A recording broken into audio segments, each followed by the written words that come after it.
বৃহস্পতিবার ঢাকার chief metropolitan magistrate আদালতে হাজির করা হয় সাবেক ডিসি মশিউর রহমান, যাত্রাবাড়ী থানার সাবেক ভারপ্রাপ্ত কর্মকর্তা আবুল হাসান ও ডায়মন্ড ওয়ার্ল্ডের ব্যবস্থাপনা পরিচালক দিলীপ কুমার আগারওয়ালকে। এলো ভিশন মুশকিল আসান অফার। যে কোনো ব্র্যান্ডের পুরনো ফ্রিজ নিয়ে চলে আসুন ভিশন শোরুমে আর নিয়ে যান নতুন ভিশন ফ্রিজ 20% পর্যন্ত ছাড়।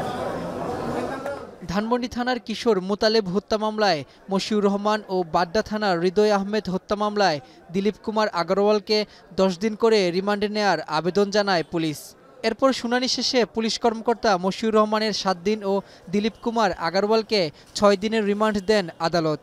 এছাড়া যাত্রাবাড়ী থানার একটি হত্যা মামলায় একই থানার সাবেক ভারপ্রাপ্ত কর্মকর্তা আবুল হাসানকে নতুন করে গ্রেপ্তার দেখানোর আবেদন করলে আদালত তা মঞ্জুর করেন। আদালতে রাষ্ট্রপক্ষকে সহায়তাকারী আইনজীবীরা বলেন, সরকারের নির্দেশনায় ছাত্র জনতার উপর গুলি চালায় পুলিশের এই কর্মকর্তারা।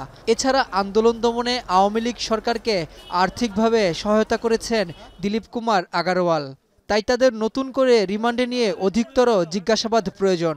14 বছরের একটা তরুণ ছেলে, কিশোর ছেলে, সে আন্দোলনের সময়, বৈষম্যবিরোধী ছাত্র আন্দোলনের সময় আন্দোলনে থাকা অবস্থায় তাকে গুলি করে হত্যা করা হয়। এই হত্যার সঙ্গে তাকে জড়িত থাকার কারণে তার বিরুদ্ধে 10 দিনের রিমান্ড চাওয়া হয় এবং বিজ্ঞ আদালত আসামি পক্ষেও এই রিমান্ড বাতিলের বিরুদ্ধে এবং জামিনের জন্য দরখাস্ত দেওয়া হয়। উভয় পক্ষে শুনানি করা হওয়ার পর বিজ্ঞ আদালত তার বিরুদ্ধে 7 দিনের রিমান্ড মঞ্জুর করেন। তবে আদালতে পুলিশের এই 2 কর্মকর্তা নিজেদের নির্দোষ দাবি করে বলেন তারা পরিস্থিতির শিকার। রাব্বি হোসেন, এখন, ঢাকা।